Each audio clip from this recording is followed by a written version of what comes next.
Voilà le Mékong dans toute son envergure.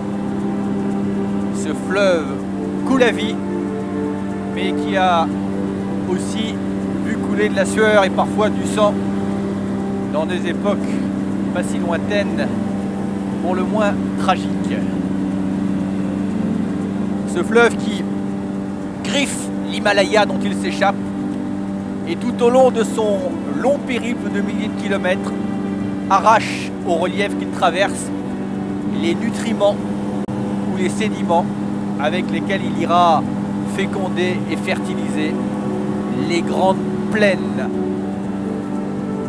Quand même un fleuve mythique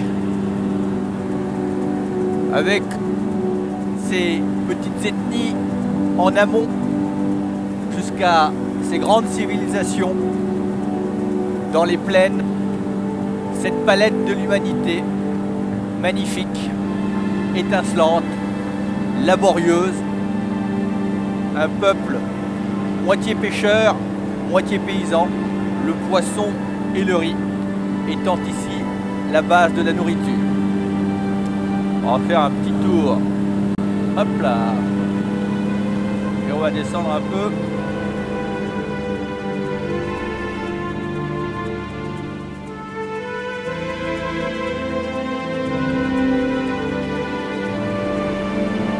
Ces eaux chargées de limon et de boue et qui abritent pourtant l'une des plus magnifiques biodiversités d'eau douce au monde.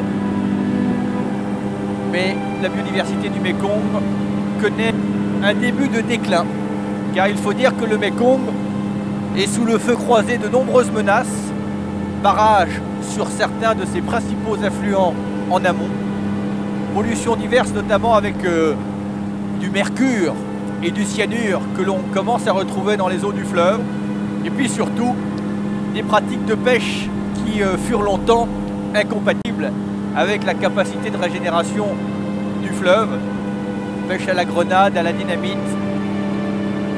Et la difficulté aussi, c'est que quand un pays comme le Cambodge tente de rationaliser les choses, si les pays en amont n'ont pas la même politique, eh bien malheureusement, ce sont les habitants qui sont le plus en aval qui subissent la détérioration du fleuve.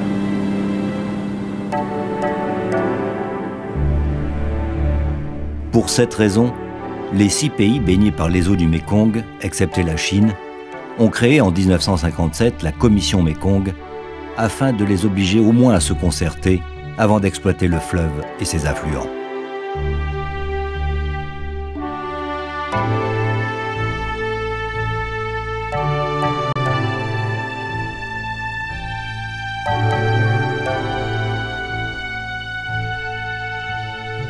Chaque année, les très violentes pluies de mousson font déborder le fleuve.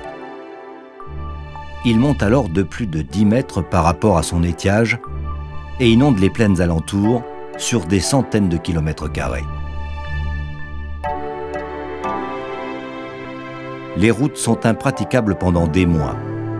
D'innombrables villages et leurs habitants sont alors coupés du monde pour longtemps. Depuis la nuit des temps, le peuple khmer a su s'adapter. La montée des eaux sonne l'installation des pièges à poissons. En forme de flèches, ils fleurissent de toutes parts, capturant les 768 espèces peuplant le grand fleuve.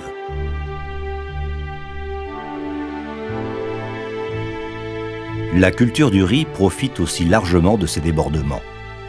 Et c'est grâce à ce qu'apporte la mousson et les importantes alluvions que les peuples Lao et Khmer ont prospéré et bâti au fil des siècles de vastes empires dont l'influence a rayonné dans toute cette partie du sud-est asiatique.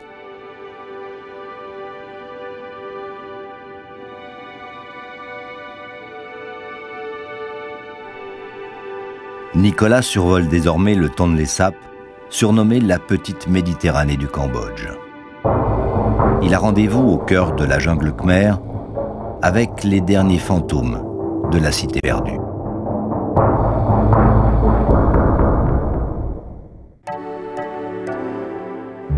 Après avoir descendu le Mékong, Nicolas survole